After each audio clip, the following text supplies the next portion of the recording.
Tuesday night, and today was a very frustrating day, and I'll try to keep the bitching to a minimum. But everything I tried to do today was a step forward and then two backwards, and you just have days like that sometimes. I had to write a ton of estimates today, a huge one on an 02 540, a big restoration. So that means it was 287 parts. So every one of those has to be copied and pasted into multiple suppliers. And when BMW themselves, their website is offline, online, 40 seconds to load, and then error, log in again. Just a nightmare. It wasted hours and hours of time today.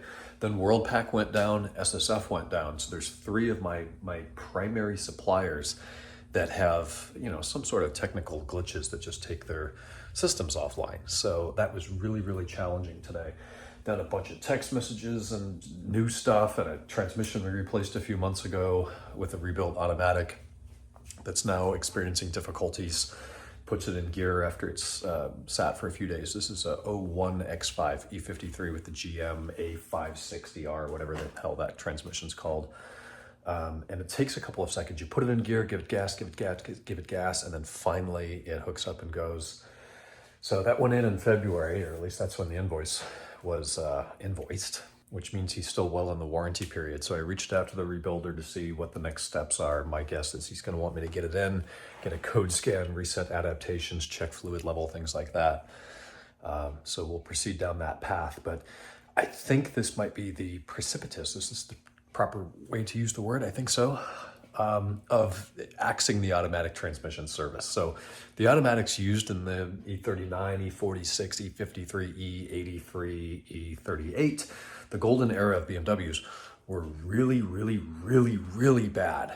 And unfortunately, that's meant things like this are common. They need to be rebuilt all the time. They leak.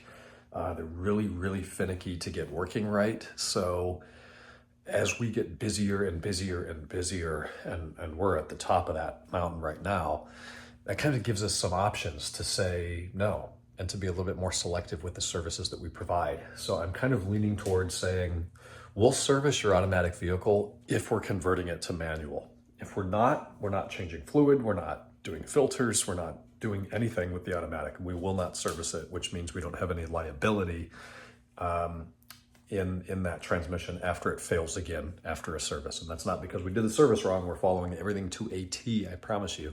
They just don't work. They're shitty out of the box. So obviously I'll take care of the legacy clients and warranty claims and things like that. I'm not just gonna throw people under the bus here, but for new people coming in, I think my solution would be, oh, your automatic needs a transmission service? No, we're gonna convert it. And if they don't wanna do that, that's absolutely fine. They can find another shop. Somebody else will be very happy to service that Autotragic. In the meantime, I think I'm gonna keep the ranting here tonight to a minimum. It is 10 of 11. I had some in and out tonight, just hit the couch for 40 minutes while I ate that. Really, really long, busy day. We got a lot done, but there's a lot to do. It's gonna be a crazy next 50 years. So hope you guys had a good start to the week. We'll talk tomorrow, hump day.